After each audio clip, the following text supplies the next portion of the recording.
dear listeners. Today's episode is on the unfairly maligned and way better than its reputation would suggest, Bleeding Edge by Thomas Pychon. This is his second most recently published book, right before Shadow Ticket. Bleeding Edge, published in 2013, but set in 2001, just a few months before the events of September 11th, it tells the story of mother, ex-certified fraud examiner, and amateur sleuth Maxine Tarnow, and her slow unraveling of a classic Pynchon paranoid conspiracy that encompasses tech gurus, nerdy hackers, documentary filmmakers, mysterious government agents, and a metaverse/Second Life/Strand type game, which is also a virtual reality experience, known as Deep Archer. In classic noir fashion, especially of the Chandler variation, there's no smoking gun, and we're left with an unsatisfying resolution and the tangled threads that imply government collusion, the loss of untapped zones of potential to the forces of capitalism and control, and further sinister and troubling connections which are not revealed in full. In this pretty freewheeling conversation, we're joined by returning three-time champ, friend of the pod, Dan, and our conversation ranges over the place Bleeding Edge has as the middle installment of a late-style detective story trilogy with Inherent Vice, This, and Shadow Ticket. We also discuss Pynchon's views on history, his at times uncanny prescience for predicting trends, and a tendency in later Pynchon to forego the bravura paragraph in favor of zippy and endlessly creative dialogue. We hope you enjoy the conversation.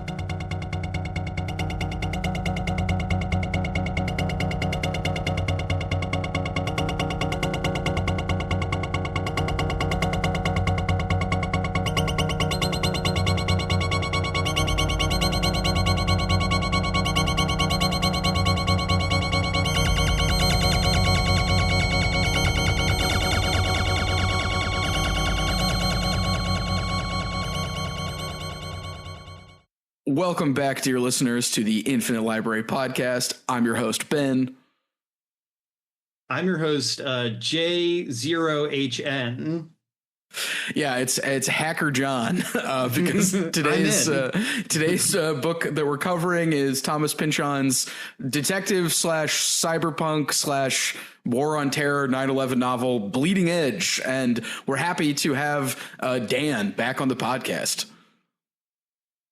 AKA XXX Dark Angel _ 66. I was going to say D@N. Taken. But yeah, good to be back. Third time. We got to give you a challenge. We got to give you the coin. We're going to send you the coin for this. We send all of the third time people that. So yeah, back in the studio. They gave me the jacket this time. Yeah, that's a rare item, Dan. Don't sell that on the secondary market. So. And your producer's great. Real sweet guy. So handsome. Yeah. Well, so Dan, I feel like I need to ask you, what is your history with Thomas Pynchon? Do you like the big man? I accidentally revoked John's Gravity's Rainbow card on the last episode because we revealed that John had not read Gravity's Rainbow. But Dan, what is your history with Pynchon? Pretty scat. I mean, disorderly. Yeah, I've read, I guess at this point now, everything but Against the Day. And now Shadow Ticket. Oh, nice. Okay, yeah. I may read just because that's your next episode, right? I'm not. Yep, that's anything. The plan. Okay. Yeah. I'll probably read it to be able to listen to your episode within the fresh period of having finished it. And it's what? It's shorter than this, right? It's only 300 pages, which is something I want to talk about later. Yeah. Yeah. Okay.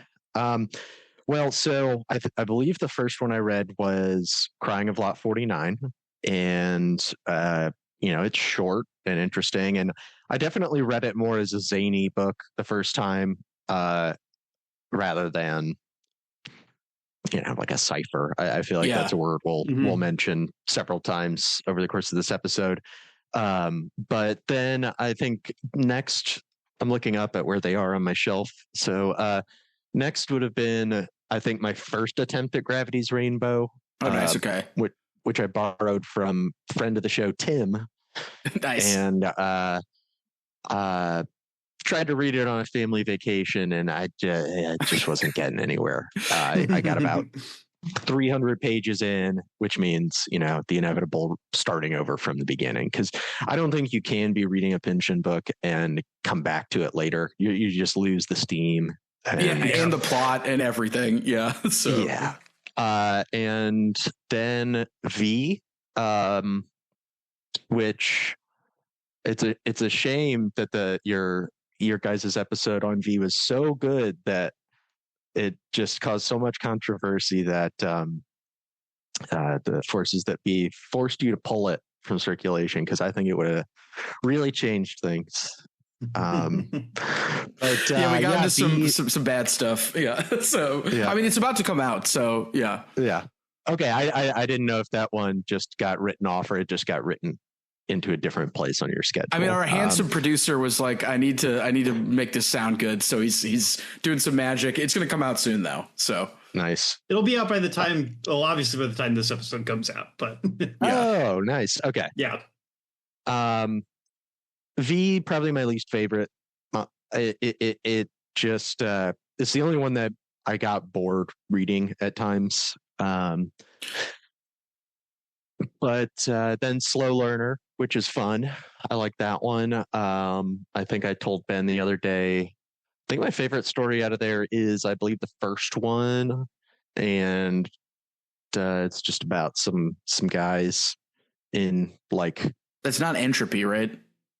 No, that's kind of my least favorite one out of there. I think I said to you on the phone the other day, it's like his most beat influenced for sure. Yeah.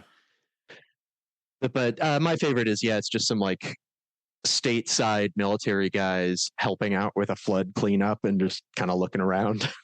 I gotta read the rest of Slow Learner, because I've read the intro and Entropy and Secret Integration, but I gotta read the rest. So then I guess I made pass to my successful run at Gravity's Rainbow. My German skills were better, and I was just, I think, a better reader and had more knowledge of the history that it helps to have. And it was definitely like an unlocked experience. I think taking swings at that book makes sense, because I was telling, like, John was in the middle of the read through of theirs, and then mine was like, I think the first time I read it, I got so mad at the like part 4 part that I just put it down. And so I think you have to take like another swing at it. It's definitely one of the most active reading experiences, and it does feel like you got to keep the flame going. If you put it down for a week because you go on vacation or something, it's done. You forgot the crazy shit that was going on. The rocket just blew up in the middle of the flight. And then I ended up reading on a third time, and I think that was my most successful read, helped by listening to not a friend of the pod, but I do share a state with Michael Judge. Death is Just Around the Corner, and his new podcast, Echoes Bones, where he's doing some really good music. Yeah, he's quite a good excavator of Thomas Pychon, and I feel like I would credit him for, like, I'd always known that there's more going under the hood in Pynchon stuff, which we talked about on the V episode, but Michael S. Judge is quite good at excavating it, so makes total sense. I have nothing to say on the topic of Michael Judge. John's abstaining from comment. Then Vineland, Inherent Vice, and now and then Mason and Dixon, which is wonderful. Really enjoy that one. And I read The Sotweed Factor by John Barth this year. Oh, nice. It's just like, it's the same book kind of, but they're both great. Really that's fun. Something I want to bring up at one point is like, at some point in Bleeding Edge, Pynchon drops references to Philip K. Dick and William Gibson. And I wonder too, if like when he wrote Mason and Dixon, he would have known about Sotweed Factor. I must assume he does, but it's an interesting note is whether or not Pynchon knows about like other things that might be in the same wheelhouse. So Oh, almost 100%. I think there's too much of a debt to ignore in those two books. And then now Bleeding Edge, which leaves Against the Day, which I do. Yeah, I do have. Yeah, brief thing about Against the Day is that it's quite good, but it feels like one of those Hieronymus Bosch paintings where like there's all these like tiny little things happening, and then when you look at the painting, you're just like, so that's it. like I don't know, like it's good, but it's kind of got this like weird like minuscule aspect to me that I like, but I feel like I didn't quite see it as like a whole thing when I was reading it. So, but yeah, that is my history because that's all the books. So Ben, since we just went and kind of listed off all of Pynchon's own works there, I know you kind of had a theory about this one and kind of where it stands in his, the arc of his career, which again is kind of the idea of what we wanted to do with the series. So do you kind of want to like lay out where you think this book kind of falls in the Pynchon oeuvre before we kind of get into the nitty gritty? Yeah, so I have two small theories about that. One is, I mean, now that Shadow Ticket is out, and without getting into Shadow Ticket spoilers, this definitely feels like the middle child of like this 3 detective novel trilogy where it goes Inherent Vice, Bleeding Edge, and then Shadow Ticket. And comparatively, Shadow Ticket, probably because it was rushed, feels like it could have been 450 pages and it just happened to be 300. And so it's interesting getting to Bleeding Edge, and I feel like, you know, a lot of people thought this was going to be his last book, and I think there's a sort of like softening of some of the paranoia. There's a tendency to have some of the more extreme views in other characters, which he kind of does throughout his stuff, but like less so in the main character. And there's a bit about dramatic irony, which I credit the Michael Chabon NYRB review of this book, where it seems like he's more willing to do dramatic irony, which he has not done before. And so I think where this sits, I would say, is like, you know, there's the term Pynchon light, which I don't really like, but it definitely feels like later Pynchon, where he's like, just as much like cipher weird reference stuff going on, but it's together in a much more like emotionally engaging plot. And there's not the kind of like druggy surrealism, which he was really known for Gravity's Rainbow, and then kind of pops up in his bigger stuff. It feels like this is like later Pynchon is like, yeah, this is a detective story, but I'm still doing all the stuff that I normally do. And I might have softened a little bit because I'm an old guy at this point. So. And I think part of that is intrinsic to the main character, Maxine's. Yeah. Just she's a mother with 2 sons and has a business of her own. So she's not like Slothrop in Gravity's Rainbow, like in the simmering end of World War II as everything's being divided up. Just, you know, the most insane sociopolitical like foment, and he's just like navigating through such a crazy place. And we don't leave New York in the entire book. I mean, the New York metro area, drawn up to the Hamptons, but yeah, it's more focused, maybe you could say, but it's like it's not a bad thing when Pynchon is unfocused, I think, because you're still immersed in the soup of what he's trying to give you. Oh, I was going to say, it's interesting, you know, this book being so focused on New York City as the setting, you know, in this book kind of coming right after Inherent Vice, which is so focused on like this particular region of California as its setting, like a bigger region maybe than New York geographically, but like in terms of, I think, cultural impact, like they feel very similar in terms of kind of like we're staying in this place, we're exploring this place in a way that some other Pynchon does not. Yeah, Gordita Beach. Yeah, so. Well, and I just want to say too, I feel like the dramatic irony thing is important because I feel like in other his stuff, there's less of a like we're coming up to this event as it's about to happen, and it's like Inherent Vice is like end of the 60s, Bleeding Edge is like right before 9/11. We're gonna, when we talk about Shadow Ticket, it's right before World War II. So there's this kind of like dramatic irony wheel of history, but it's still his same concerns. And to John's point, yeah, they're a lot more like centered. Yeah, most of his books do. I think he really works almost entirely within that, like showing you what it's actually like to live through an era of change. because you don't know, because you can't know like, oh yeah, this is roughly the period we'll look back and say, oh yeah, things were undergoing a massive change in this period. Pretty much all of his books, and it's partially because that's what he focuses on, but do take place in an era of transition, usually of like being gobbled up by typically capitalist forces, but just the phrase barroom floor of history comes up here in this book, which I liked a lot. There you go. Great way. Great way to put it. And yeah, so there's that dramatic and irony inherent in pretty much all of his books. But I think this is I know this is the only one any of us have lived through. So we have perhaps a richer sense of dramatic irony, and we can enjoy all the references because they're actual references to things that we lived with and can say, damn, the old man still got it. He has more than surface level knowledge of Metal Gear Solid and Dragon Ball Z and Pokemon.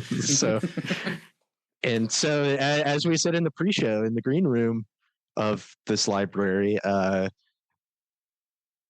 we have to ask, is Pynchon a gamer? Yeah, there were many points over the course of reading this book where I found myself doing the Leonardo DiCaprio pointing at the TV meme, where I was like, I get that reference. I know that. I remember that. I mean, did you guys have Beanie Babies? I did. Yeah. I was old enough that people bought them for me. I had no real interest in them myself, but it was just a thing you could get from a third level relation on some significant date, birthday or whatever, like a mom's friend kind of gift. Yeah. I remember I had a Millennium one. I didn't have a Princess Di one. So you listeners, Beanie Babies are a frequent and among the many references in this book. Also, at one point, a character wonders if they're being used as a front for money laundering, which I enjoyed, and they don't quite explore that. Yeah. On the back end, for sure. I can't imagine what the bookkeeping at Beanie Babies was like. But I mean, they were just Labubu's, but instead of being, they were cool like Labubu's. Instead of being a fashion thing, they were for children and crazy adults, which is the constant. But what a time. I was going to say, I found myself kind of feeling a little differently along the same lines we've been talking about, where, when I've read a lot of Pynchon in the past, again, Inherent Vice, or V, or Crying of Lot 49 being kind of my points of reference. These are all books that take place in the past. All of those take place during periods of time Pynchon himself lived through, and like presumably most of the people reading him at the time had lived through. But this was the one where, a lot of times, a lot of that historical detail, like, some of it's real, some of it's stuff he's like making up or heightening for effect. But for me, because I wasn't alive in the 70s or in the 60s or the 40s or 50s, it all just kind of washes over me in this like tidal wave. And I don't really feel like I can pick out the things that are him kind of heightening things or creating his own like little twist on something. Yeah. Whereas in this book, because I did live through it, I could point out like, okay, I'm pretty sure that's a made up thing. But I almost found myself less sure than usual, because I was like, well, I did live through this time, but I was A, very young, and B, just like memory's tricky. Like, I know I didn't live through the 70s. I know I did live through 2001. And the way that like that almost makes me doubt my memory more in some ways, I found really interesting. I don't know if that like jives with anything you guys felt reading this. Yeah. Well, I mean, my memory of 2001 was I was in 4th grade and I didn't know what the World Trade Center was. when I was told that it happened, I was like, I don't know where what is that? Is that part of the government? I didn't know what it was when I got to school, because here in the Midwest, it was like getting on the news right around school drop-off time. And I was clueless. I had a normal day at school, except there was a section of people at school who were really sad. Yeah. They had a separate classroom where it was like, okay, they're going to have the news on in there if you want to go be in that room. But over here, it's business as usual. And then I had choir after school. Well, yeah, and I found that the stuff about 9/11, once it happens in the book, is quite what's the word I want? Like critical.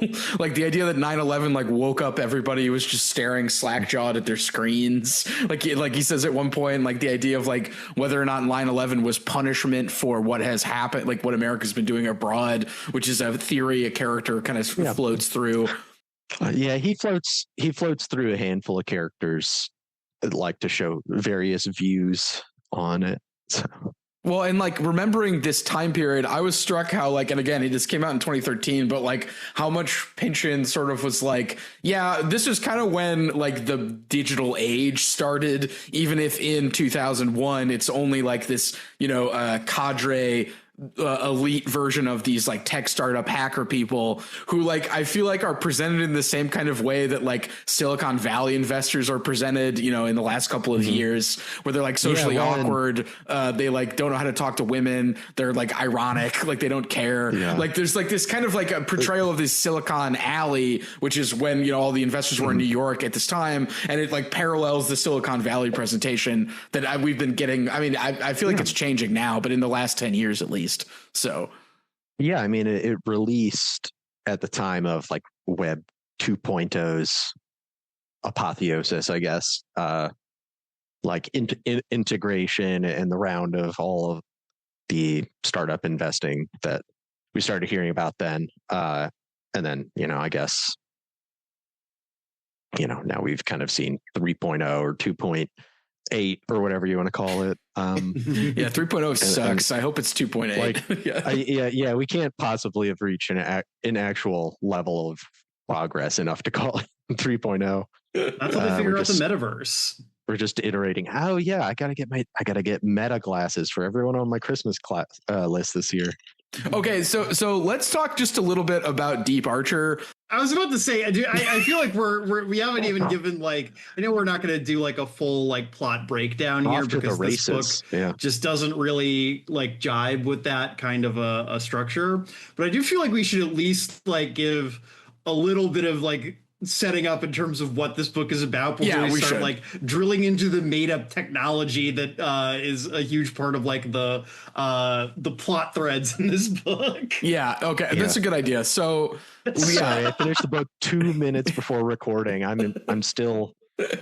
You're still vibrating with the revelations you just experienced. Well, okay, so let me attempt to do somewhat of a summary and then you guys should chime in. So the book takes place in the fall of 2001. And it starts with Maxine Tarnow, who we've talked about, who is an ex-certified fraud examiner. And so she got a lot of business examining fraud in Silicon Alley, which was the name for like this confluence of tech startups that was the tech .com boom, which was a crash that sort of just happened. And she's in this setting, and one of the main players who has survived the .com boom is this .com crash is Gabriel Ice, who is in charge of a security like software company called Hash Slingers. And one of the characters comes to Maxine in a very noir setup, like, hey, I need help with this thing. I walk through the door to talk to you. Reg. He's a documentary filmmaker who she's met before at a meetup for the American Bipolar Association. Yeah, Ambipedia. Yeah, so, and they go on a cruise where they visit various borderlines and listen to Madonna's Borderline. So, just a very Pynchon joke. So then this leads her kind of through a very unraveling conspiracy involving hash slingers, like weird fronts for money that are sent abroad to possible Saudi terrorist organizations. And this like leads her kind of like helping out various tech people. She helps Reg out. She gets involved with who's the guy that got killed? It's Lester. Yeah. Lester is somebody who she might help out. He gets killed. And so like, as she's trying to piece together this conspiracy, her husband, who she's divorced, is kind of like moving back in with her. And she has 2 kids, as we've already mentioned. So she's navigating that. Then she meets an extremely shadowy character named Nicholas Windust, who we might consider as like the cosmic fascist. Windust. Yeah. The cosmic fascist. He's like a spook. Agent of an unnamed agency, and they named the CIA. He's something else. Yeah, he's something else, and he's also trying to figure out what she's doing. She's also getting heat because her brother-in-law may or may not be a Mossad agent. So that's also happening in this plot. So all these factors are kind of swirling around. Lester is killed mysteriously, which we can get into why. And this kind of leads her to... She gets like strangely romantically involved with Nicholas Windust. Reg talks about finding a bunch of people building like a thing that might do an EMP blast that might be used. All these things are up in the air. And then suddenly the book remembers, oh yeah, it's 9/11. 9/11 happens. At which point then basically some things are resolved. The main conspiracy plot is not resolved. And other people get killed, which we can get into. And basically like she figures out eventually what happened to Lester. Reg is able to escape from this weird job that he's in because he works for Hashslingers and he's worried about it. And Gabriel Ice ends up, I think, divorcing his wife. And yeah, Alice, whose mother is, so Ice's mother-in-law is like this rogue still progressive blogger, anti-corruption blogger. Yeah, sort of a just instead of taking it to the streets, taking it to the web. Yeah. Well, she's an interesting. Well, and I feel like I've already lost control of this plot summary because there's like the middle portion where all of these like things are happening. Like she goes to like a party where there's a bunch of tech people and she ends up like giving a foot job to this one like nerdy like sort of like tech guy. At which point like then he moves in with her like I don't know after 9/11 because there's the part where the narrator says like 9/11 calls to all of these people to get together. Anyway, I'm losing control of the plot summary, but that's kind of the brief outline. And then there's sort of like a bunch of question marks we could say. Towards the end there. All right, we're gonna pull you out of your spiral, Ben. Thank you for attempting to briefly summarize this in some ways labyrinthine novel. Yeah, I tried. Thank you for your service. I almost went in, so thank you, John, for pulling on me, pulling on Ben, and then we all fall backwards. Yeah, I almost got sucked in. I was like, "Oh, you forgot? There's a boat chase. We go to the Hamptons, the Montauk Project." Oh no, man, I forgot about that. Yeah. Okay. I'm gonna grab the wheel right now and get this plane back in the air before we crash into the World Trade Center or virtual approximation thereof. But. Ben, so I great job there, kind of again briefly summarizing this. I do want to as a way of like kind of getting us back into like a deeper conversation, I do want to quibble with one word choice in your summary. You said that the book remembered, oh yeah, 9/11 happened, which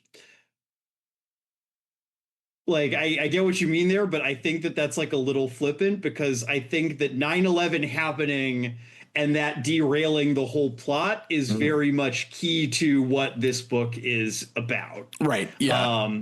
I think that I mentioned in our V episode, my gripe with that book was kind of the way that it elaborated this idea of conspiracy as this thing that is like completely inhuman. The way that the quote unquote inanimate world in that book is this malevolent presence that is manipulating somehow events around it, and that like human agency or input is like kind of left pretty irrelevant in that world. There's no way to like access the inanimate. There's no way to change it. It is, and it hates us, and it's going to kill us eventually. And I think that this book is, if anything, it's coming at a very different version of paranoia. This kind of early digital paranoia of the late 90s, early 2000s. Lots of Y2K references, things like that. But I think that it's much more human vision of conspiracy and paranoia, rather than, again, kind of this sort of all-encompassing evil sensation that there was in V. In this, we have, I think, a much more realistic vision of conspiracy. This is kind of people, kind of like Libra. It's people tripping over their dicks until, whoops, 9/11 happened. Yeah. We never get the full outline here because no one has the full outline of what's going on here. I think even Pynchon probably has shadowy spots in terms of like how he plotted this out, in terms of where he just kind of like hand waved a little bit and was like, don't look too closely at the man behind the curtain. And it's purposely downplayed, the actual event, and Maxine, our lens into the world here, is, it happens even with these weird things she's been seeing leading up to this, like, why is all this money moving around in these weird ways? The EMP device that would be really crazy. What would you want that for? And I guess like what keyed me into, like, because the whole book, it's like, well, I know just from hearing about this is Pynchon's 9/11 book, if you want to call it that, and so it's going to happen, and you're wondering when. And I guess the first concrete clue of it's like coming soon is when she gets invited to the party for the sort of tech. It's like a company everyone knows is gonna like eventually fizzle out, and they've been to so many of these parties that it's sort of just a rote. Was it the Gabriel Ice one where like everyone's dressed like ironically? Yeah. It's the living in denial of the crash happening party, where they're all just dressed and acting like the bus never came. Did you catch the PBR like trucker hat reference? I forgot that was a thing. He like talks about it. He was like, PBR, if anyone wants to be ironic or something, like the narrator says that. Yeah. The theme of the party is 1999, so just pre-crash. But the date is dropped November 8th, so it's like, okay, this week it's happening, Tuesday. And so and Maxine finds out the same way everyone else does, which is just randomly amid her weekly routine. She hears better from a cabbie. And she even gets a call from her kids who are worried because their dad, her ex-husband, sometimes works in the World Trade Center, and she's even like, don't worry about it, he's probably fine. Yeah, and then he doesn't she does not understand the whole the gravity of the situation yet. Well, and it sort of circles around like how everyone reacts like to the event rather than portraying it itself. And yeah, John, to your point, I think there's a lot of like dramatic irony that I mentioned earlier. Like there's a bit where they like way early on, they go up in the World Trade Center and one character is like, oh, this building's pretty flimsy. And then the son's like, nah, it's built like a battleship, which like Shaban describes like in that scene, hearing like a dun, dun, dun. And he notes like that's kind of like weird from Pynchon because he doesn't normally do that, and that's a lot of his review. Actually, I remember having my head turned. I think I mentioned to Ben on the phone early on in reading this that early on I was like, oh, is this what late period Pynchon got to be? Just like a little overly glib, everyone just throwing out lines left and right and dropping, just like burning hot clues in the book. But thankfully I did get sucked in and ended up really enjoying it, not getting sick of it.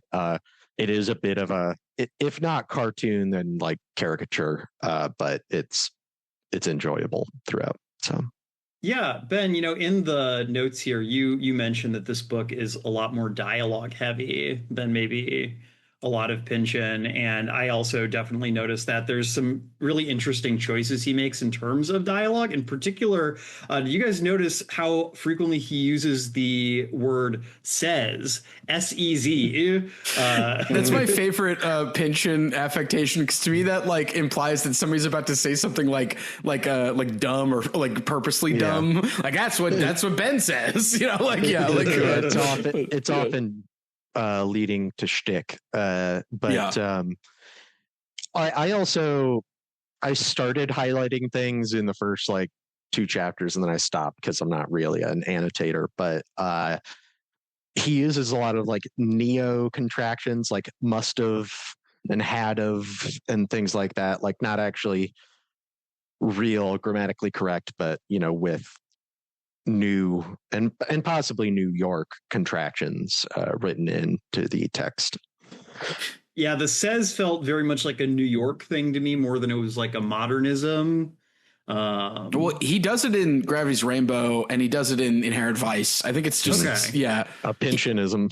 He even did it in the intro to Slow Learner. He's like, yeah, as this guy always says, like, come on. That's fair. That's fair. It's always made me think of Gravity's Rainbow and just like the comic book inserts and sort of that zippy speech bubble kind of dialogue, which I guess is just a marker of it being sort of a Pynchon himself affectation.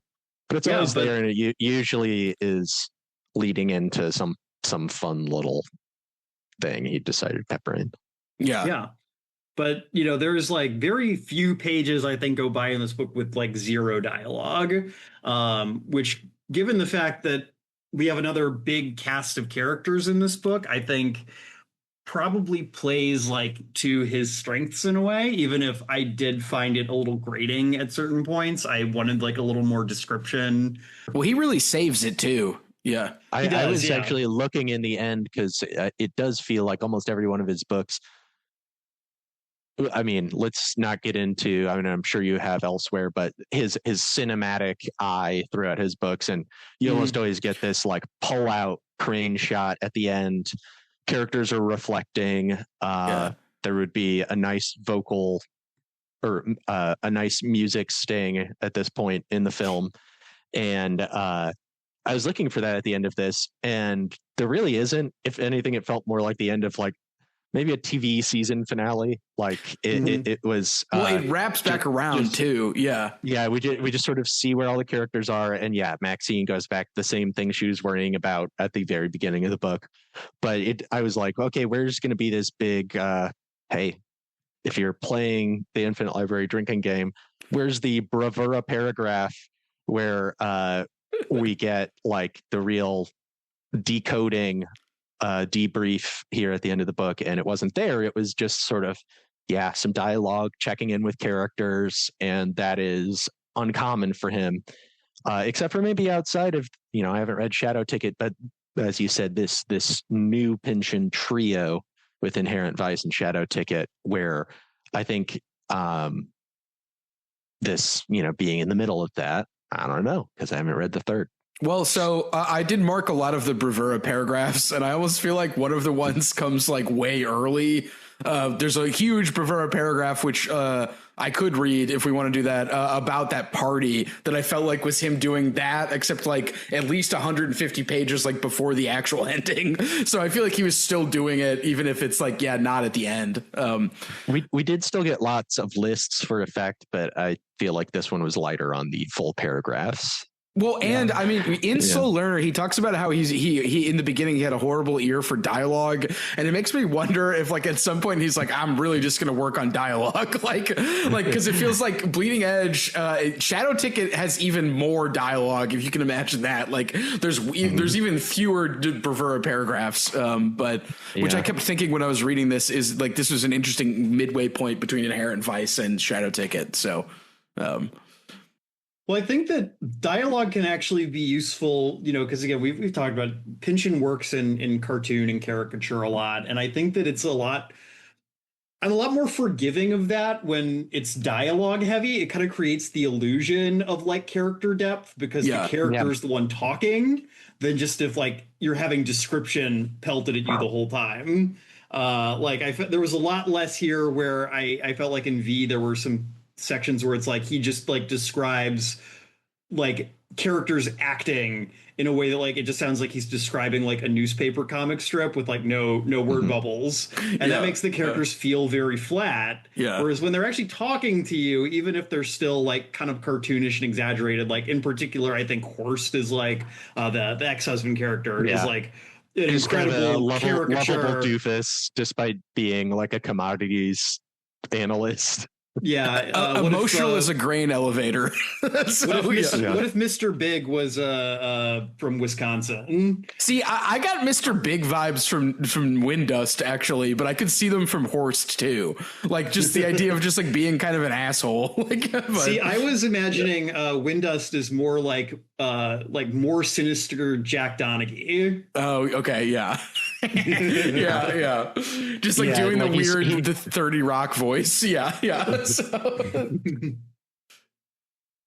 Maybe we can do this later. And then he just like gives the address to Maxine. Yeah, because he sees her looking at his boner in that scene. Well, okay, before we get into Windust, I want to show. I just want to give the listeners an example of the dialogue. So here's an example of the dialogue, and then we can talk about Windust. So this is when Maxine is talking to her Zen therapist, who is an emo therapist, emotions from California. His name is Sean. I don't remember his last name. And this is after 9/11 happened. So Sean says, and it doesn't say Sean S-E-Z. It's just dialogue, no said tag. You remember those twin statues of the Buddha that I told you about, carved out of a mountain in Afghanistan? Actually, if we're doing a West Coast, it'd be like, you remember those twin statues of the Buddha I told you about, carved out of a mountain in Afghanistan that got dynamited by the Taliban back in the spring? Notice anything familiar? Twin Buddhas, twin towers, interesting coincidence. So what? The Trade Center towers were religious too. They stood for what this country worships above everything else. The market, always the holy fucking market. A religious beef, you're saying? It's not a religion? These are people who believe the invisible hand of the market runs everything. They fight holy wars against competing religions like Marxism, against all evidence that the world is finite. This blind faith that resources will never run out, profits will go on increasing forever, just like the world's populations. More cheap labor, more addicted consumers.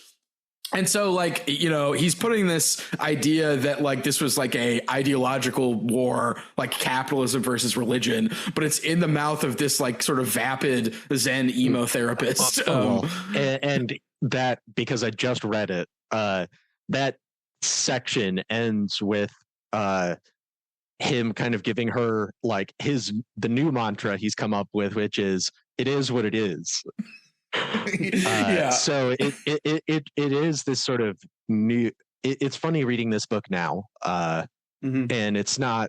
You know, Pynchon is always involuntarily or voluntarily or not sort of prophetic because of the way he writes his books, because he writes them in the years that he writes them, set in one period, usually as a cipher for the period immediately after it. And then with this one coming out in 2013, set in the early 2000s, and essentially about this increasing but still in the early 2000s largely hidden use of the internet and information systems, we'll say, for like just massive government control and overreach and integration, and the security state. Department of Homeland Security, Patriot Act are never named in this book, right? Because we don't get that far past 9/11. But like I said earlier, we have that dramatic irony throughout, and it's just because we know what happened. But no social media in this really. There's sort of a one-off reference to something similar, like Buried in the Deep Web, I think. Face Mask is what it's called. Face Mask. Yeah, right. Well, and that gets into something I wanted to say about Eternal September, but we don't have to go down that road. Should we talk about Windust too? Or should we just talk about any characters? So look, we can do a quick character drive-by. So Windust, interestingly, I feel like his character introduction rocks when it's described it like he has so many assets that he like owns a small country because he's a shadowy government agent. And instead of like taking money, he buys like ownership of like a school or like a fountain or like public works. So it's like together his portfolio is like a small South American nation or something. His portfolio is sort of just Colombia, Guatemala, Southeast Asia. Well, why do you own places like businesses in all these places? It's just like everywhere he works, he just kind of gets his foot in the door, and so he's still just a weird weird guy working for an unnamed agency who he's got his exit strategy planned in the form of like a literal investment portfolio. Well, and he wears 930 Club perfume, which the 930 Club is a DC hardcore punk venue. So there's something kind of strange about this like Jack Donahue spook who wears punk perfume. I guess it would be cologne. But his description, and this kind of gets into something about that I wanted to talk about, which we don't have to now. So this is Maxine looking at his file. This is a text file, no pictures, but Maxine can see how Windust looked back then. A clean-looking kid, short hair, chinos, and button-down shirts, only has to shave once a week, one of a globe-trotting gang of young smartasses, piling into cities and towns all over the third world, filling ancient colonial spaces with office copiers and coffee machines, pulling all-nighters, running off neatly bound plans for the total obliteration of target countries and the replacement by free-market fantasies. Need one of these on everyone's desk by 9 a.m. Andale, andale. Comical, Speedy Gonzalez dialogue would have been standard among these Eastern Seaboard snot noses. And so I think we're meant to think a parallel with the tech investors in that moment, because I think throughout this book, Pynchon is drawing this like analog between like startup Silicon Alley people, gentrifiers, and then colonialism. And I think yeah, and I think they're like linked in ways that isn't like as neat as I'm saying it, but there's like an association there. Yeah. Have you guys ever heard of the Chicago Boys? Yeah. Oh, yeah. That's what it made me think of. Dan, if you're not familiar, the Chicago Boys were a cadre of University of Chicago Economics School graduates who were key to basically privatizing the Chilean government under the Pinochet dictatorship. Another just the running theme through the show. Yeah. It's like Windust strikes me as like that guy you knew in college, and then you were maybe even in the same program, and then you had different internships, and his got him into the fucking intelligence community. Yeah. But you remember going to shows with him, right? Like, Yeah. you know, and Pynchon does this with a lot of people. Like, when they're young people, they do kind of random, wild things. Maybe they do have, they played, it's like, oh God, who is it? Early 2000s politician. They would get up on stage at like Democratic conventions. He played bass. Mike Huckabee. Oh yeah. Right. So a guy like Mike Huckabee, where it's like, oh, he plays bass, rock and roll. Honestly, Beto O'Rourke would fit in here too. Yeah, Beto O'Rourke, exactly, right? Yeah. Well, like, Beto the guy from the scene. Evil, but no, but like the guy from the scene where it's just like, yeah. This person who's getting serious is like getting into politics and like suddenly seeming to make like this huge like 180 in their personality. Mm-hmm. But yeah, exactly. I think that if Windust is kind of this like kind of avatar of like a neoliberal, like an older neoliberalism, I think Pynchon is very much, like you said, been kind of drawing this line between like the privatization that was done abroad in places like Chile or like Southeast Asia, with the help of these kind of shadowy public-private partnerships, we'll say, between the U.S. state and U.S. capital. I think he's kind of positing like tech startup culture is kind of the like home, like that coming home to us, the kind of way that like this ties up surveillance and consumerism in this like very neat, shiny packaging, which only happens to also be incredibly useful to, the ruling class, or at least creates the illusion of being useful to the American ruling class. It is kind of just this happy face being stuck on what is essentially like a mass privatization and surveillance scheme. Well, and that also dovetails with the characters you say that, 9/11 was our wars abroad coming here, basically. Mm-hmm. like Marge Kelleher, so it's the mother-in-law of Gabriel Ice. Ice. Like she says, at one point, like, the 9/11 was the Reichstag fire, which was an interesting like point that I feel like everyone brings up nowadays. Like this event is the Reichstag fire, but Pynchon has March say that, and like just the idea of like like the war coming home. I think it dovetails nicely with the idea of like surveillance and private like tech economic development also coming home as well. So. Oh yeah, and of course the mention of DARPANET, and like this is where Pynchon went deeper into the actual plot of Metal Gear Solid. I was going to bring that up. The DARPA chief that you save, or your mission is to save the DARPA chief, and she's like, "Yeah, see, it had to be DARPA." I think Wind Dust is sort of one aspect of that integration of the tech sector.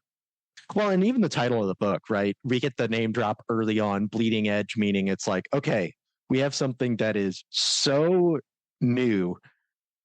It's clearly cool, but we don't know what it's for yet. Yeah. And who is the market for that kind of thing? Well, it's the government, and it's right. World governments, and they know about it before anyone else.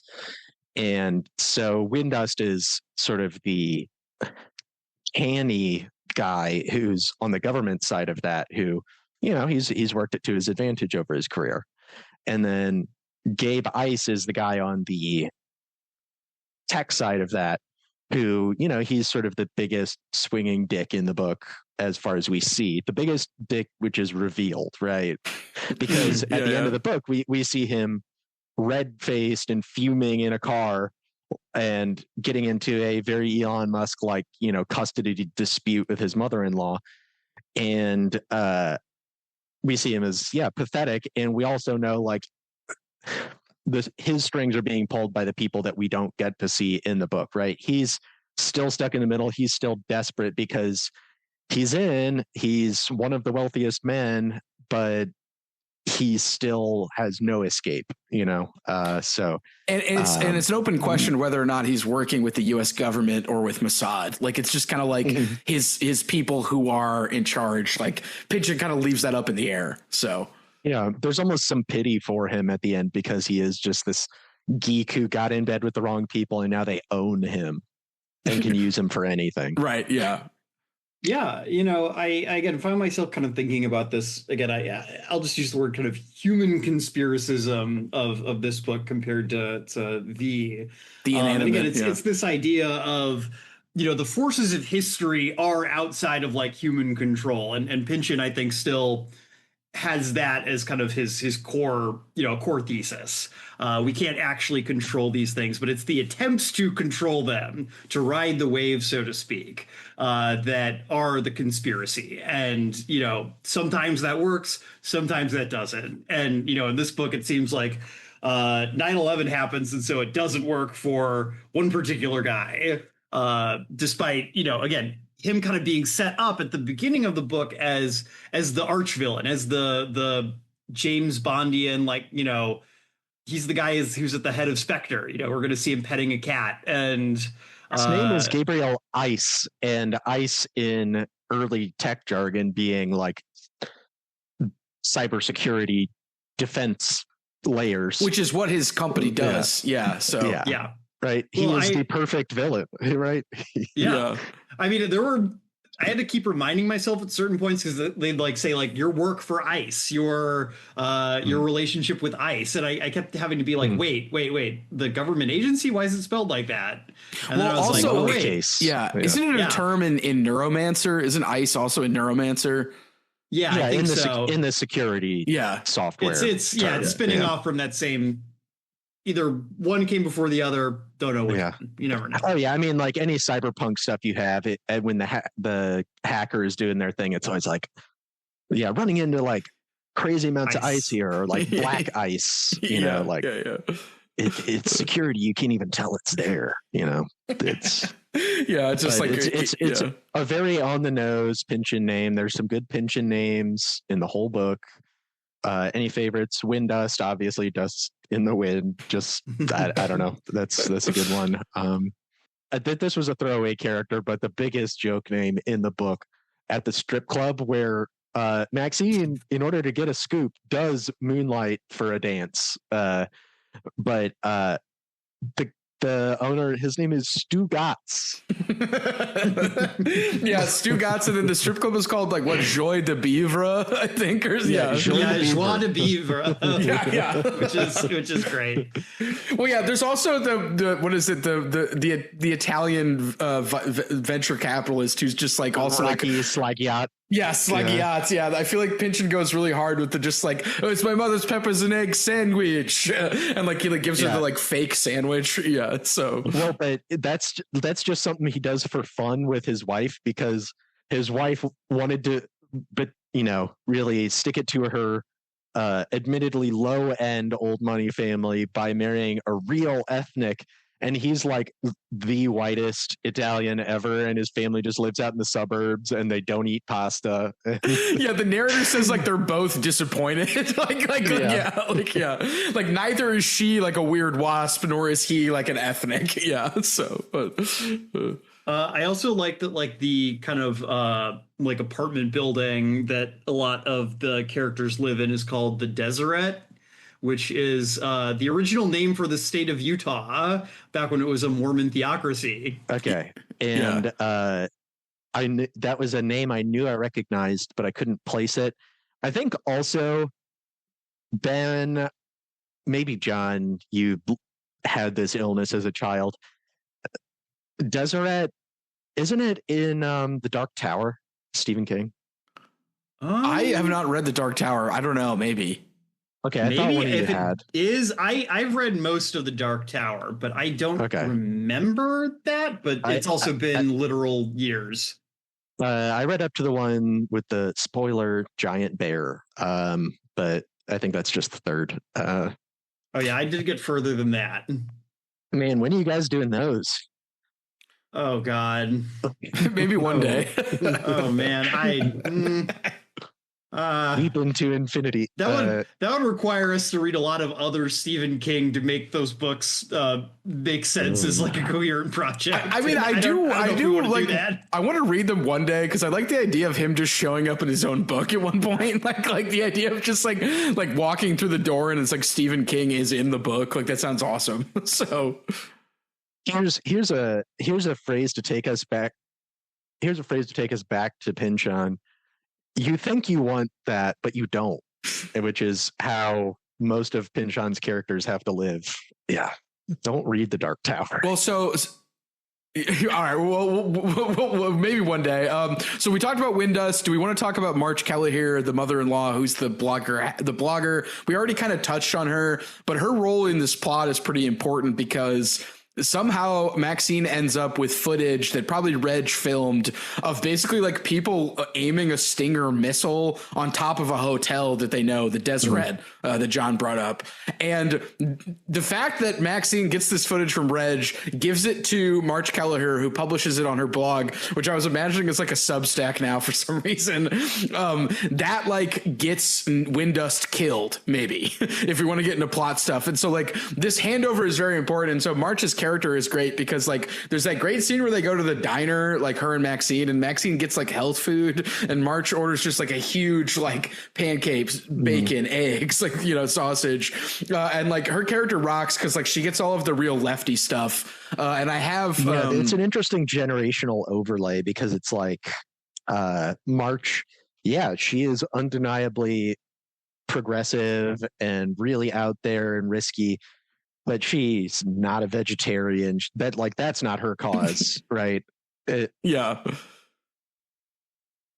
Well, and she posts on her blog, like Pynchon says, just very briefly, but who's in any hurry to imagine to make that awful connection? This is about 9/11 any more than Germans were back in 1933 when Nazis torched Reichstag within a month of Hitler becoming chancellor, which of course is not to suggest that Bush and his people have actually gone out and staged the events of 11 September. It would take a mind hopelessly diseased with paranoia, indeed a screamingly anti-American nutcase, even to allow to cross her mind and the possibility that the terrible day would have deliberately been engineered as a pretext to impose some needless Orwellian war and the emergency decree decrees we'll soon be living under. Nah, perish that thought. And then there's like a paragraph about how like we have a deep need for it to be true. And this is actually a bit that to me prefigures Shadow Ticket, as if it was us who created Bush and his gang, Cheney and Rove and Rumsfeld and Faith and the rest of them.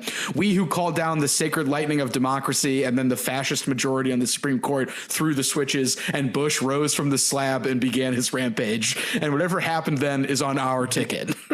And so the idea, one, that like we caused this to happen as like the American populace, but two, that Bush is like Frankenstein, and that also like, again, Ticket, I don't know, that like weird merging of like this weird collective wish that we caused this fascist thing to happen, and it's like this power let loose, is like to me really prescient and also like sort of weird. I don't know, it's an interesting bit, and March basically gets all of this, you know, in her character. So yeah, I mean, that I feel like I've like seen people write largely like the exact same line about Trump, which you know,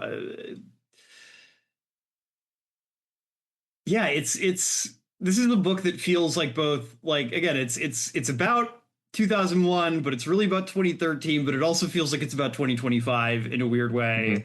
All the trends that Pynchon is looking at here feel like even more like ever present now.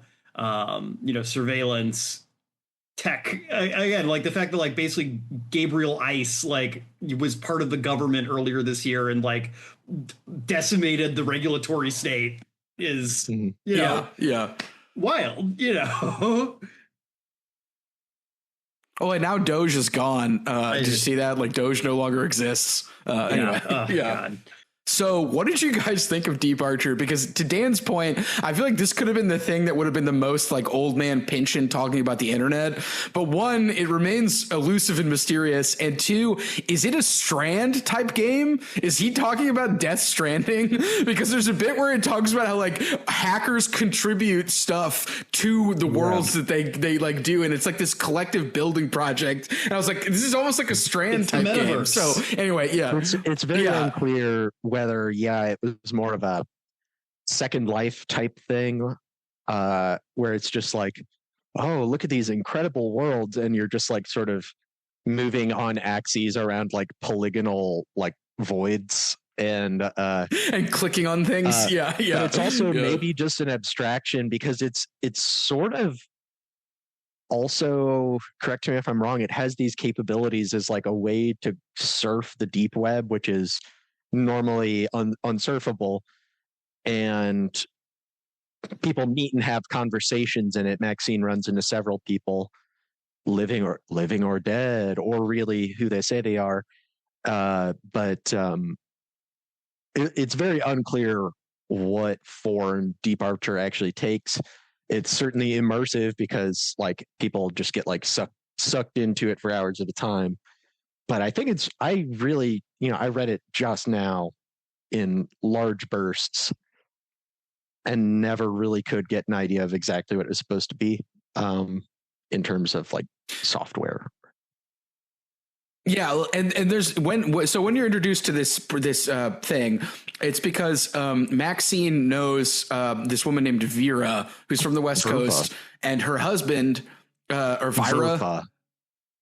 Verva and her husband and his business partner have made this program which is called Deep Archer, which might be Departure. When it's introduced, they talk about various encryption technologies that Pynchon did his research on.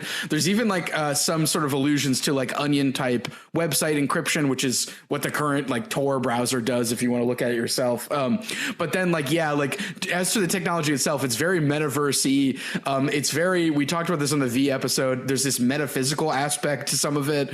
And also I really like how there's that one character who says like the surface web is all commerce, and it's all basically like a front for what's actually going on, which is like this unindexed part of the web, the internet, which is like one of Pynchon's favorite like utopias, but the idea of untapped potential and like free, like it's the zone in Gravity's Rainbow. It's kind of like Gordita Beach in Inherent Vice.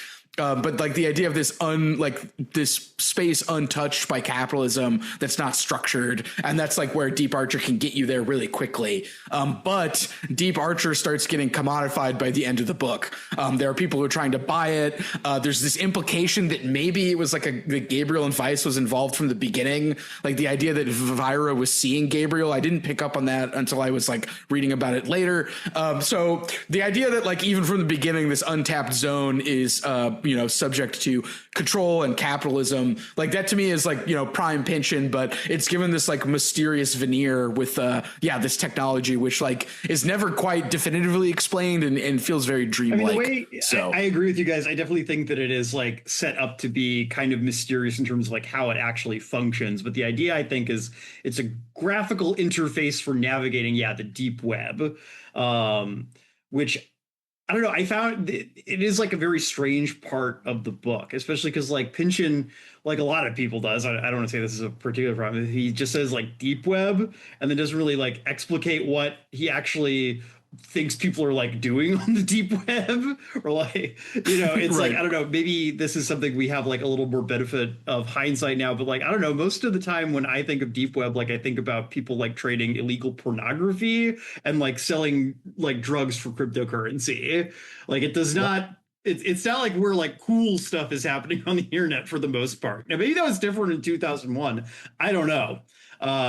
Well, I think he's using it as like a way to talk about like unindexed websites, like the idea that you wouldn't be able to find these websites with the search engine, and maybe other things are going on like drugs and stuff, but like, and then now when we think of the deep web, it's the dark web, and that's like unindexed websites, but they're in this like playpen that the government can look in at any point if they want to. like it's not like the dark web is not like as unindexed as the way Pynchon is talking about, even though who knows if that still exists now. I don't know, but yeah. Yeah, it's a very strange thing because it is like this. It's easily the most like classically cyberpunk part of the book, where you have someone basically like plugging in and like experiencing the internet as more or less like a like tangible reality that they are like interacting with, right down to the point of like interacting with dead people like through the internet. And again, the mechanisms of this are all left like very strange and very cloudy. And kind of, again, its relationship to the larger plot is left kind of cloudy, but it is, it's very gothic. Like it's this idea of like a ghost world, like under the internet that you can access with this one particular program. And it's where the spirits are too, because Lester, who I mentioned in my deranged plot summary, gets killed at one point, and then Maxine just talks to him on Deep Archer down there.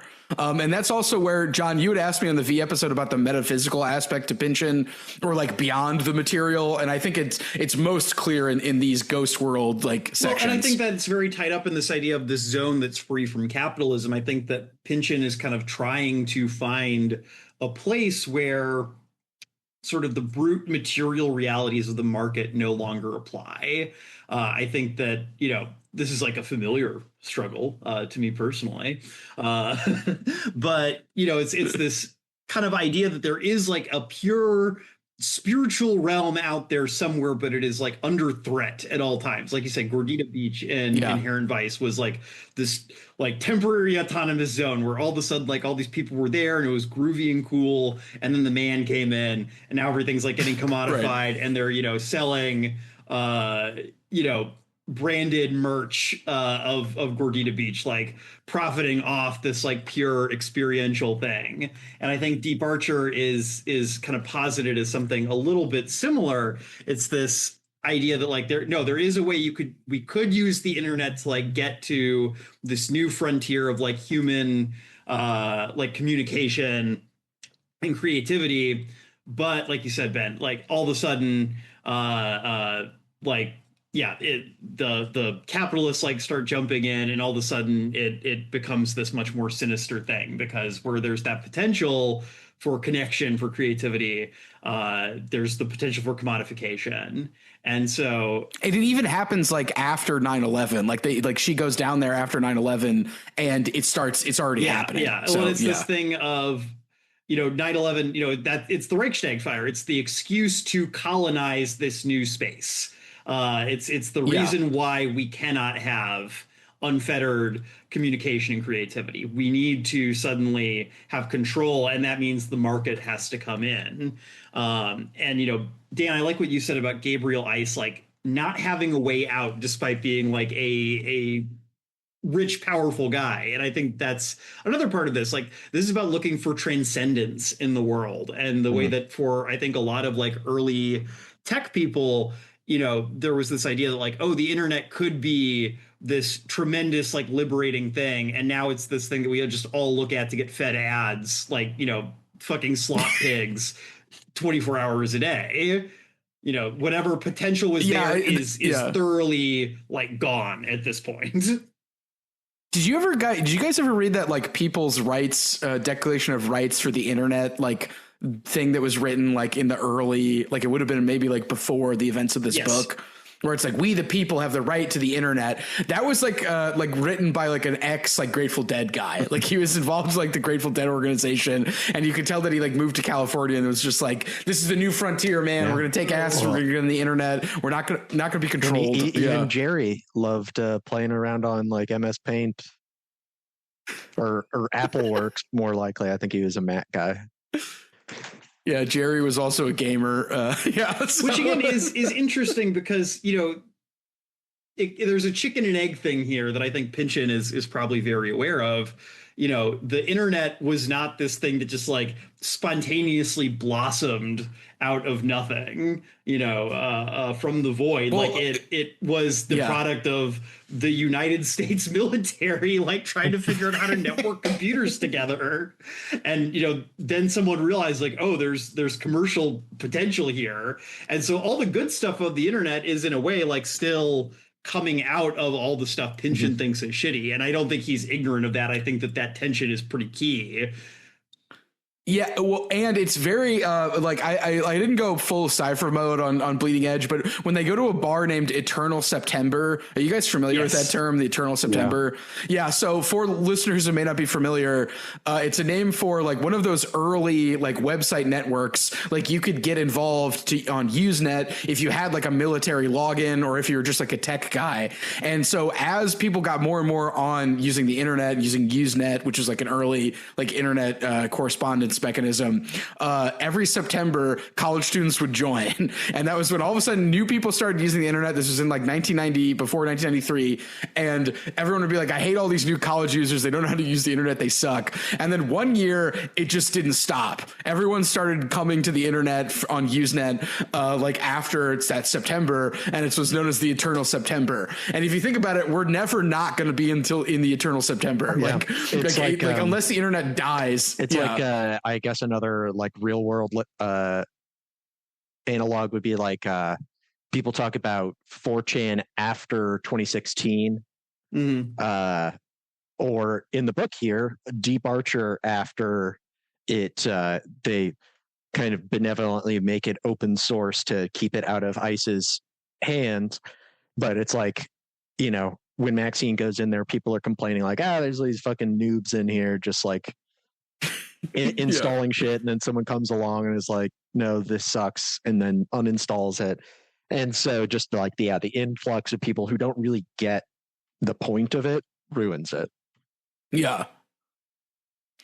Well, and like to me, like that is also a nod, I think, having the bar named Eternal September and bring that reference into John's point, like the idea that, it started as like a kind of military thing, and it wasn't like this pure, like from nothing beautiful thing that was corrupted. Like it was always kind of corrupted, or not corrupted, but like if we get back to the idea of inherent vice, like the seed of corruption is within it. It could be beautiful, but we mustn't let the corruption take over, even though it kind of does. Well, so that's the irony of Gabriel Ice, is it's like he becomes this powerful man off of internet networking, which is essentially the captive animal that the military released by allowing DARPANET to be used like publicly and develop into the internet.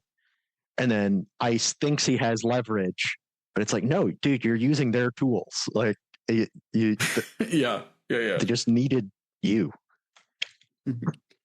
And that's making me think that's also kind of the fate of Brock Vond in Vineland, where he's just like stuck in the middle between like the real power and his like middle manager role, which he sort of gets reduced to. Gabriel Ice does by the end. Yeah, I think that again, the whole idea, I think that there's kind of an implication here, Ben. The idea of like the idealistic side of the internet. There's a point in the book where Maxine is talking to someone. They're talking about how like they've never seen anyone like these tech kids before. Like they're so idealistic. They really want to change the world. They're not like, old stuffy business people. Like, yeah, they're making all this money, but for them, it's really about like making the world like a better place. And again, I think kind of to come back to this theme we've hit on, it's this idea that like, well, the US government has the internet. They want people's data because that's useful for them to have. They want to surveil. And so the shiny, happy, change the world aesthetic becomes the way that you foist this onto people. You say like, oh, this is great. This is going to make us all more connected, more together. And more democratic, even, John. Let your voice be heard. Exactly. It becomes this way of pushing this thing that, like, I don't know. This feels kind of silly to say, like, for me to say as a part of a generation, like, I really don't remember the world without the internet in some way being a thing. But it's, strictly speaking, not necessary. It is a thing that, like, obviously, like, modern society would look totally different without the internet, but like we don't need it. We wouldn't die instantly like without the internet as a species. Right. And so it is this way of like getting people invested in it through this propaganda mission of people like Gabriel Ice of selling it to people in this way. Something that I like through this book is all the references to like dorky, like early internet like memes and culture, like all the website names that are like or whatever, really cheeky, or like hash slingers. It's like that is a style of like name for a business like we don't have anymore. With a Z, also, listeners, hash slingers with a now Z. Would be HSHSLNGRZ. Well, it'd be shortened down to 4 letters somehow. It'd be like, it would just be like HSH, like, and maybe with a pound sign in front. Or it would be a reference to Tolkien somehow, depending on whether or not it's a teal derivative. Yeah. Yeah, it would be called like Lothlorien. Well, and Ben, to your point, and sort of what John extended upon, that it brought to mind a Pynchon quote from Gravity's Rainbow, but that graffiti, "An army of lovers can be beaten." just like I mean, like, or just the idea of counterforce in general in Gravity's Rainbow, where it's like you have this hope, but it's already compromised. Like, by the time you've laid eyes on it, the people who knew about it before you did have already rotted it through, and you're getting to use it because you're being allowed to. Yeah, and the scene in Gravity's Rainbow where minor spoilers, John, all they can do at a party of rich people is just make the rich people vomit by saying like gross food things, like, "Could you please pass the Puss burger?" Like, "Thank you, sir." And they do that for like pages, and then the rich people are like really uncomfortable, and like that's all they can do. So fascinating. Yeah, I think, Dan, isn't Pig Bodine in that scene? I think that's like a bit where Pig Bodine walks through the door in Gravity's Rainbow. That's his type of scene. Well, and so I also wanted to just briefly circle back to the gentrification thing, because I feel like, without making the like association, I think like this image of like this untapped area that is slowly like, commodified, it reoccurs in how they talk about New York gentrification, how they talk about the internet.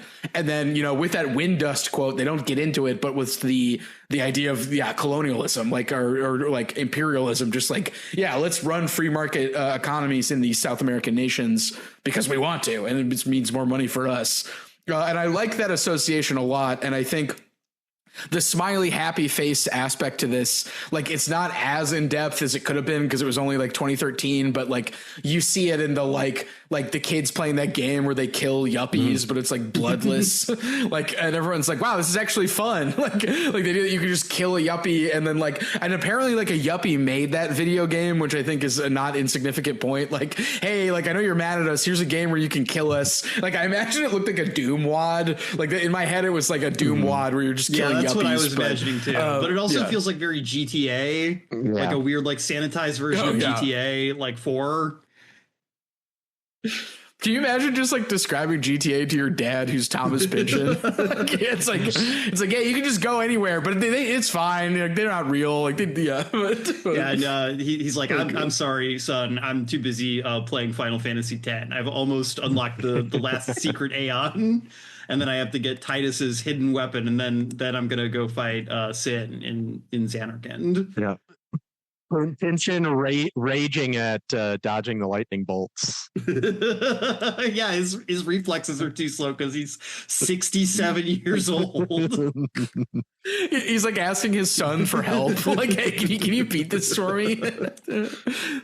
I also wanted to note the two Steely Dan references. The way they're described is somebody says the whole chorus. So instead of saying the song The Fez, they're like, they were playing Steely Dan's I'm Never Gonna Do It Without the Fez On, which like is like the whole chorus. And then there's a bit where they sing Dr. Wu, and then she's like, yeah, they found themselves singing Are you with me, Dr. Wu? Which is the whole chorus. And I think that's like a funny way to like describe somebody saying the Steely Dan song, where instead of saying the title, they just say the whole chorus. Like, I don't know. I thought that was a funny detail because he's usually so fastidious with like the formatting and the references and stuff. Like anytime there's a movie, there's usually like parentheses year, which I think is a funny thing that he does. Even like, I can't imagine a character saying like, yeah, The Mummy, 1995 or whatever.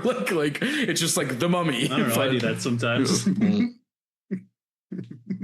I mean, as do I, John. So, yeah. But I will say, I wasn't very. There are like two songs in this book, and I wasn't particularly impressed with either of them. I don't think Pynchon was doing his best music work in this one. I like the country song was nice when she's listening to a country song where she drives up to the Hamptons. I just don't think it's as good as the earlier stuff. Like, you know, it's not as good as the Yo-Yo Dine engineers like showing up like doing like rockabilly stuff in Crying of Lot 49. The rap from the intern was bad. 2 thumbs down. Yeah, I liked Thomas Pynchon referencing Nas. Yep. Oh yeah, okay. The bit about gangster rap is a straight up Nick Mullen joke. Like you get it, the Chinese are doing rap because of the gongs. Like I can just imagine Nick Mullen saying that. Like it was that. I wasn't a big fan of that bit either. Well, and I gotta represent my city because you know one of the pastimes of St. Louis is keeping note of any time it's mentioned, even tangentially. And so near the end, the Nelly reference. Oh yeah, they're listening with the Russian hackers who we haven't talked about. Last time we produced a musician of note. Amen. Never again. Well, I mean, unless you count Poku Lafari. That's the one I was going to mention, but I didn't want to bring what about you guys. All of our favorite musical talent, Clownvis. Ooh. Honestly, Clownvis is like really Pynchonian. Now that I think about it, like, just the idea of a guy being Clown Elvis. Something I want to briefly mention is I don't remember exactly the character of Lester Trape, what he like did. I think he works at Hash Slingers. And so at one point, Maxine realizes that Lester Trape is trying to confess to her something. And since she's an ex-certified fraud examiner, it's probably fraud. And he doesn't quite spell it out. But we find out later, towards the end of the book, that Lester was like diverting money that Gabriel Ice was sending to extremist like Saudi organizations, and also like using money to fund his own things. Lester was diverting money to himself. He was also diverting money to a Russian venture capitalist who's also a mobster, Igor. I don't remember his last name. Yeah, Igor Dashkov. And so Lester is presumably killed for this. Nicholas Windust might have been there, might have not. But then as a result of like Lester being killed, it was like it basically was Windust getting in trouble for either doing that or for not running enough security for the maybe like false flag stinger video that I referenced earlier. So then Nicholas Windust is also killed. And this is very tragic for Maxine because they had a very classic Pynchonian relationship, which is the like dom guy and the sub female, which is something that happens in Vineland. If you believe some people, it happens in almost every book. But anyway, she's kind of upset about this, even though Windust may or may not still be alive. And there's a scene where she meets Windust's like ex-wife, who is, it turns out, is sort of like this, rather than being like a poor, helpless person from the, I think, Guatemala. I can't remember where he was, from a South American country he was stationed in. She's actually kind of like a savvy political player, which I thought was an interesting bit from Pynchon. Anyway, she's meeting up with all these characters at the end, and I just wanted to point out the Lester thing because that's like one mystery explained, but the other mysteries is Gabriel Ice working with the government or Mossad? Is did they do 9/11? Is 9/11 a false flag? Those aren't answered at all. And I just think it's interesting that he gives you like a smaller mystery at the end, as opposed to the bigger one, which is kind of what happens in Inherent Vice.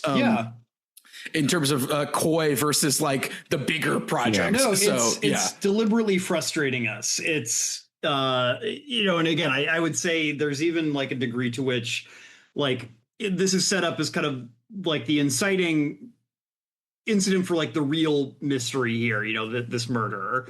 Before it's like, it's a strange but mostly like routine investigation for her. This is literally her job, is investigating stuff like this, and this murder is what like kind of kicks it into the next level. But I would say like there's kind of a way in which like this kind of setup with like, oh, it's Russian like oligarchs doing it, like it doesn't feel particularly satisfying. Like kind of feels like it comes out of like left field. And like the Russian hackers tell her about it randomly. And so it's this thing of like, yes, we get the answer to this one small mystery that has since like spun out into a much larger thing. But then Pynchon is like, no, that's the only answer I'm giving you. In fact, I'm going to give you a bunch more loose ends that I'm deliberately not tying up to frustrate you.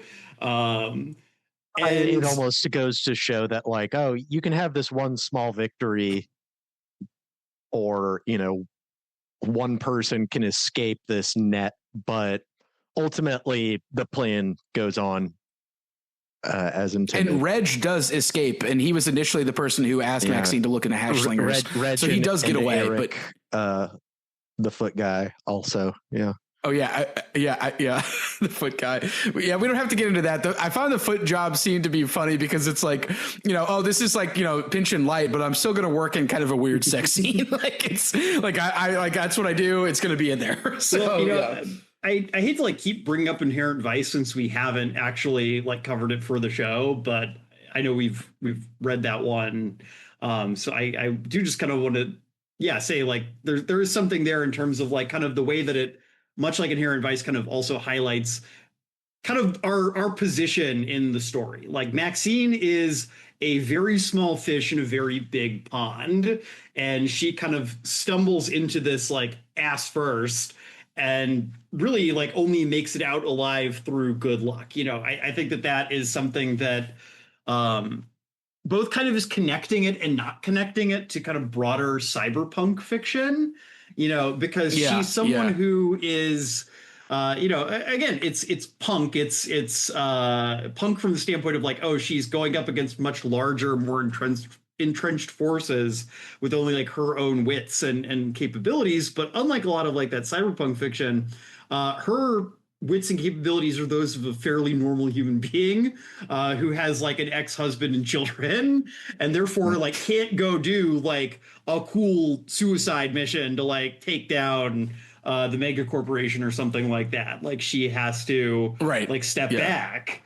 And she manages to help Gabriel Ice's wife, which leads to the confrontation we talked about earlier. So like, she's able to do one good thing, but on the scale of it, it's quite small.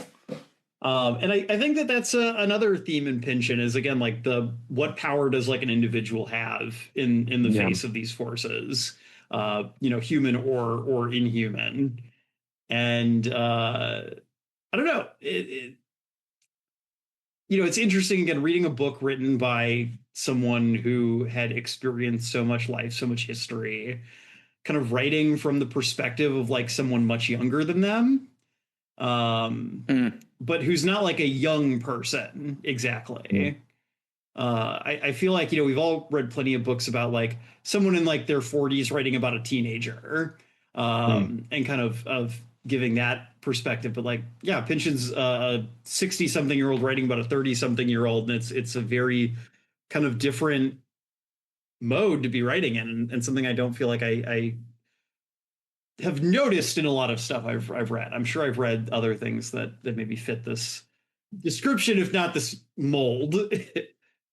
Well, and the voice is pretty good too. Like, I'm thinking of that bit where like Horst and Maxine are back together because of 9/11, and it's like, and what were they listening to when they had sex? Well, Frank Sinatra, if you're asking. And so there's something about like the idea of like the narrator like not exactly qualifying it. The narrator's voice is quite good, and I think it leads to that kind of like she's paranoid, but she's not like as like idiotic as Doc in Inherent Vice. Maxine is extremely canny is the word that came up throughout. Like, she's always got her wits about her, and with her work history as a fraud examiner, it's like she's got sort of this sixth sense for like, I don't know what's going on, but something's going on here. Yeah, she's good at noticing very like minute discrepancies and patterns, is what is said.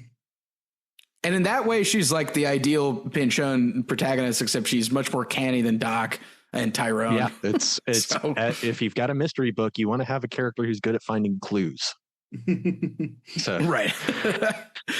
I have one thing I want to ask, Ben, you and Dan as well.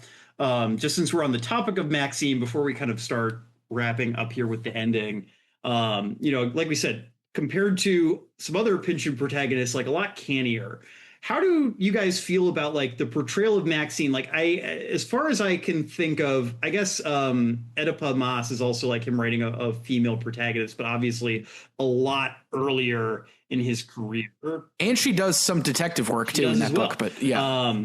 But I'm curious, like how do you guys feel like Pynchon handles like writing a woman? Because Oedipa, like, she is like a female character, but she feels like she's playing into a lot more kind of, I don't want to say she's stereotypes exactly, but she's very much kind of like a dizzy broad, for better or worse. Not saying she's a bad character, but this is like an attempt at writing like a competent female character in a way that feels very different to that. And I'm curious how you guys feel Pynchon like does doing that. Oedipa is kind of her story is a naive person being turned on, like starting to be less naive.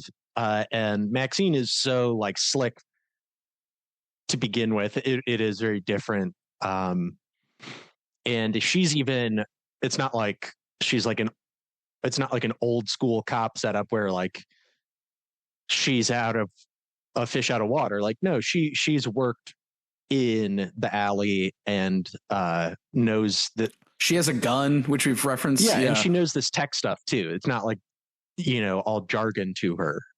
Occasionally she runs into something she doesn't understand, but she can get pretty deep on the crazy tech stuff that's being discussed around her. And so I think he did a pretty good job. Occasionally it felt like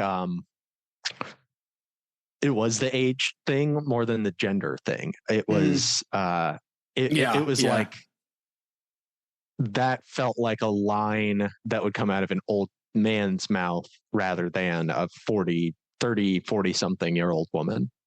Yeah. Yeah, and like compared to Frenesi, I think because she's like married and has kids, there's less. Well, I mean, so is Frenzy. I don't know. You have to read Vineland, John, because in Vineland, Frenzy to me felt like a little bit too much of the just like this woman is a metaphor for the 60s and not like she's an actual character. Like because you saw one battle after another. Like, you know, that's the lady who leaves and is like a snitch and like leaves DiCaprio with the kid. And like in the book, she like has a new husband who's part of her like cover husband and has like a kid with him. And so like she just kind of substitutes one family for another. But like in Violence, she's just like, yeah, like my pussy's in charge, basically. She says something like that as to why she left with Brock. And I think in Bleeding Edge, like Pynchon flirts with that, but like doesn't go all the way. Because like she does sleep with Windust, but that's like when she wasn't back together with Horst. She does like play around with the idea of like throwing it all away for Windust, and Windust is like, what are you talking about? like I'm gonna die. Like he doesn't say that in so many words, but like he knows his numbers up in terms of like the old guard neoliberal regime kind of like getting rid of him as opposed to like letting him retire. And like so like I think having her flirt with that idea but not commit to me shows that he thought more about like her idea of like being like a mom and a certified fraud examiner and canny. Like she felt like pretty well rounded in a way that I thought Frenzy wasn't as. And Oedipa's kind of like, to Dan's point, kind of like a blank, like not a blank slate, but just like a normal person getting noited. So no vitiate.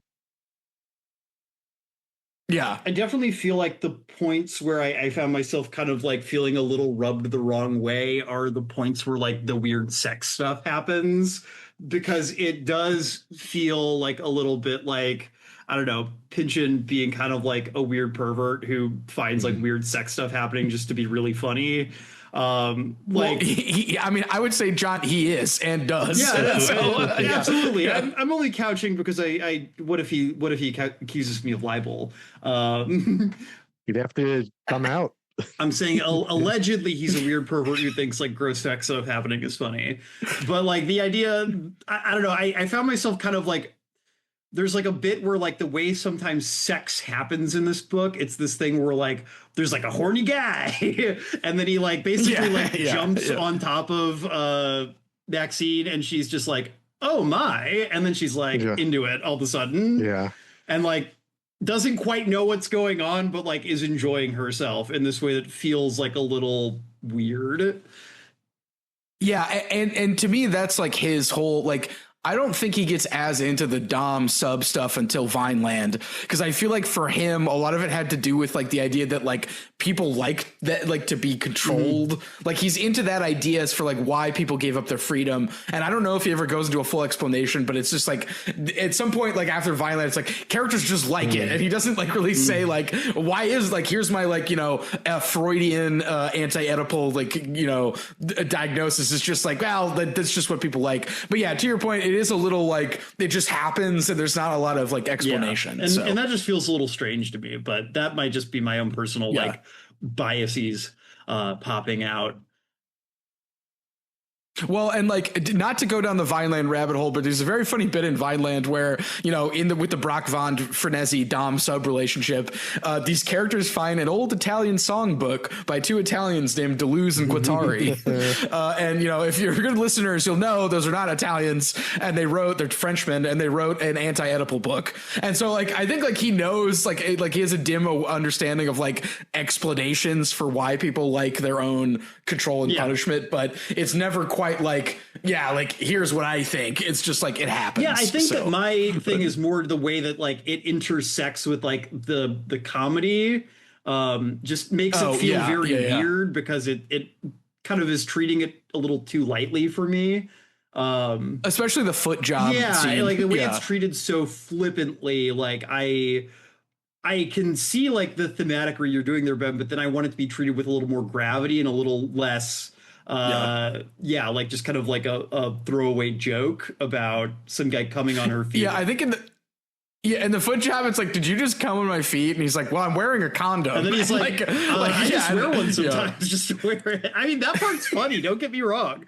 But it's like, it's from the Trojan expressionist, like abstract expressionist collection.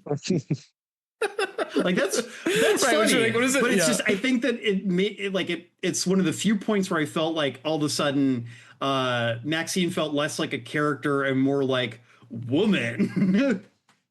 I'm with you there.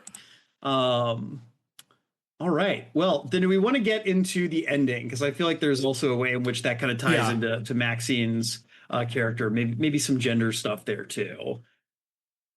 Well, so I found the ending the book opens with her walking her kids to school, which there's a picture of Thomas Pychon doing, interestingly enough, which you can look up if you want to, listener. But she's taking her kids to school, and there's sort of an implication like, does she really need to be doing this? Are they old enough? And then in the end of the book, she lets them go and they take themselves to school. And this is after the winter of 2001. We're in the brand new spring, and we're kind of like starting over again. Oh, actually, spring, I think, already happened, so maybe it's closer to fall. Like the idea that the story starts over again with the change that the kids are old enough to take themselves. And I think that's an interesting duality with the clear, are we just going to do the plots of, tech expansion, 9/11 conspiracy over again? Is there no escape? But also time does happen. People do get older. Things do pass. I thought the ending was delightfully ambiguous as to what's actually happening. Although it is, to your point too, John, somewhat sentimental and end of a TV show where it's all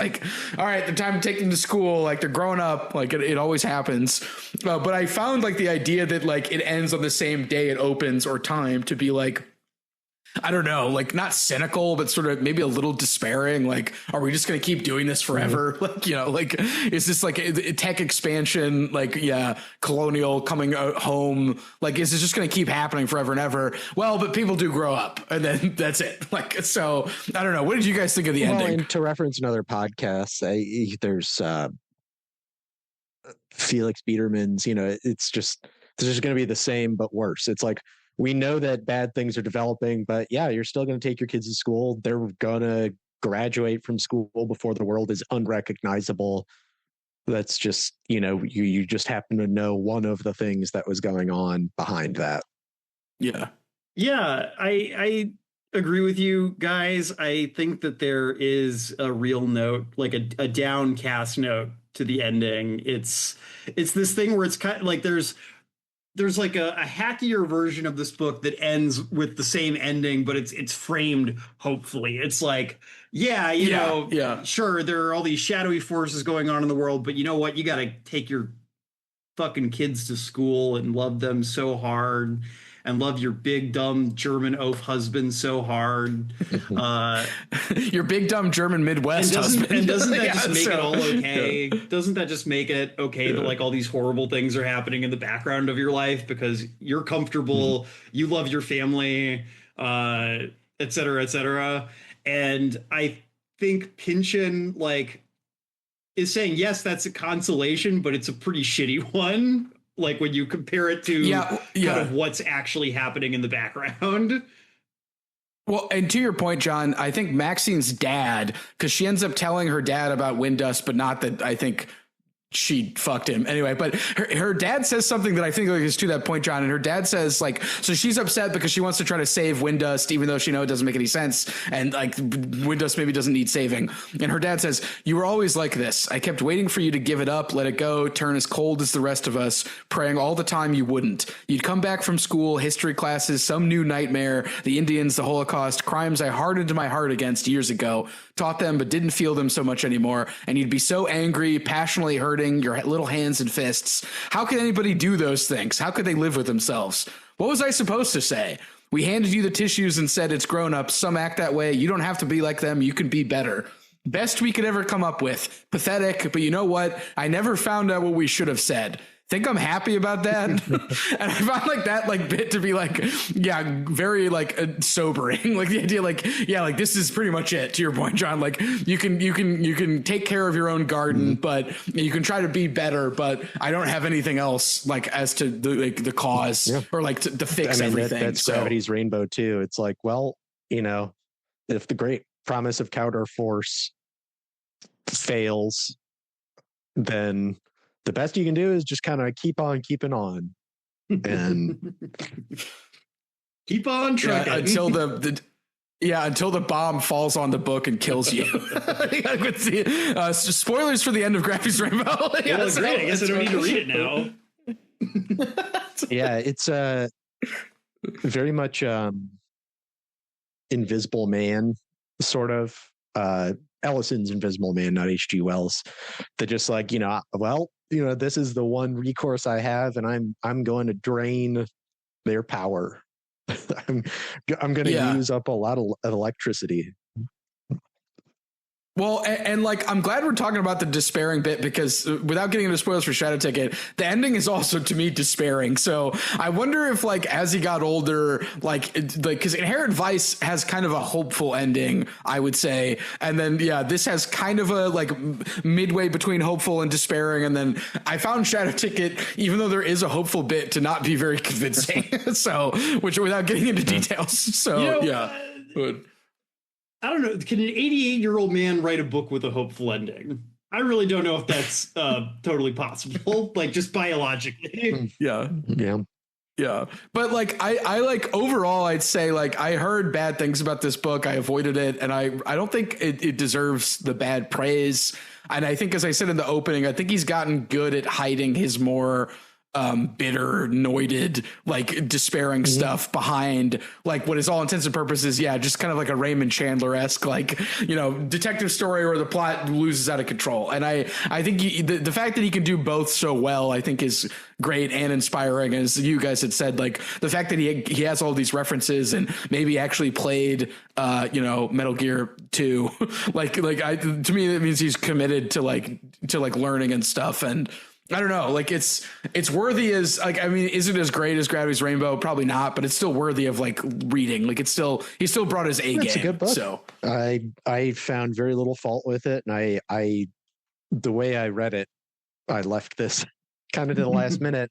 I read the first half slowly and then had cram in the second half, and I was absorbed. I didn't feel like I was just grinding out pages. It's compelling, characters that you enjoy seeing, not overstay their welcome. Not as rich as his others, but way richer than most of what's out there. Yeah, I definitely think this is a minor work, to return to that dichotomy. But as I think I said, even just back in the V episode, a minor or a mediocre Pynchon is still better than most people on their A game. Yeah. I will say this is probably my least favorite book I've read of his, again, with the caveat that I haven't read a ton of them. I didn't find myself slogging through it, but I definitely, maybe unlike Dan, I did find myself kind of feeling a little grindy at certain points reading this. I think it's a little too long. I think it could be a little tighter. But overall, I mean, still a good book. Like, I'm never going to tell someone, don't read Bleeding Edge. I would maybe say, read a different one before Bleeding Edge. Mm-hmm.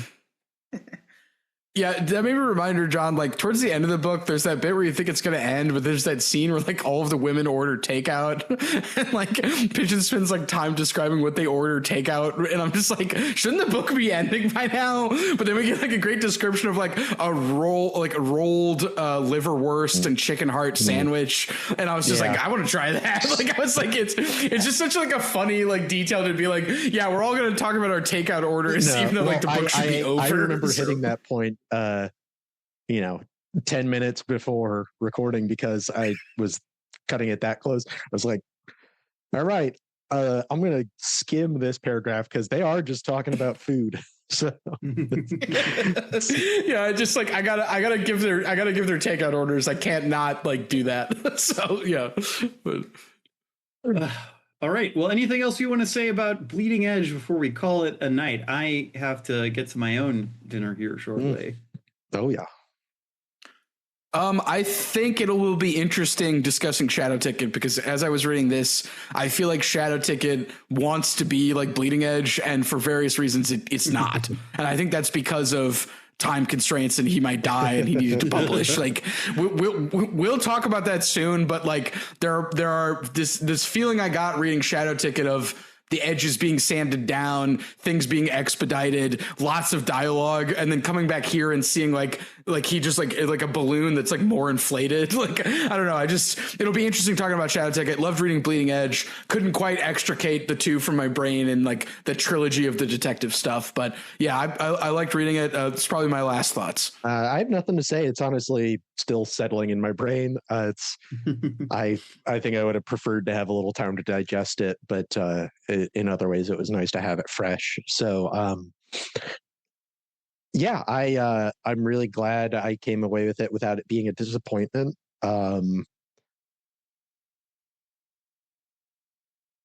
That sounds like really faint praise. I really enjoyed this, and yeah, I agree. It could have been a little shorter, but I didn't hit a stretch where I wasn't enjoying my time. So. Cool. Well, I likewise have nothing much else to add. So listeners, thank you as always for joining us for this episode. Hope this one was legible. But yeah, this was a bit of a tough one to approach just from a episode perspective. Dan, do you have anything you want to tell the nice people out there in podcast land before we call it a day? Yeah, you got a plug? Any plugs? Nothing to plug. I guess give a few recommendations. Read, and I've recommended this to both of you, but read Gormenghast by Mervyn Peake. Start with Titus Groan. I read the middle one this year. Read Titus Groan a while ago. Wonderful. Just a book with so little plot and just the most immersive detail. He was an illustrator, so he has a really he's gifted at just giving really intense descriptions of things, often using like blending visual and emotional language. And for fans of your show, it is just peak Gothic. It is so perfect.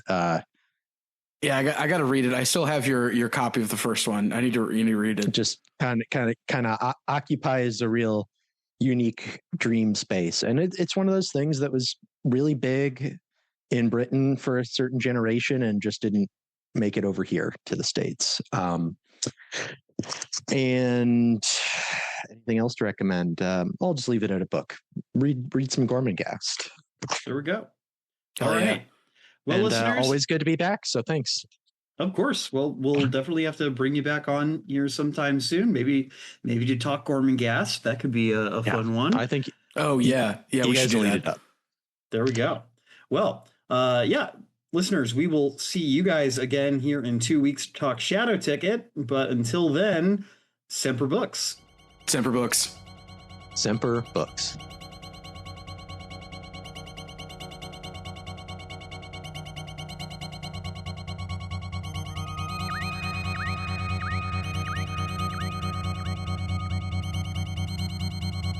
Thank you for listening to The Infinite Library.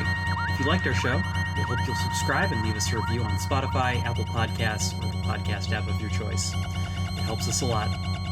If you want to follow us on social media, we can be found on Twitter, Instagram, and Blue Sky at Infinite Library Pod. If you'd like to contact our team directly with episode ideas or feedback, you can email us at infinitelibrarypod@gmail.com. Our intro music is by Amos Legend in the Forest of Mayhem. Our outro music is by DJ Daggy Diggs, and our logo was created by Lars Noir.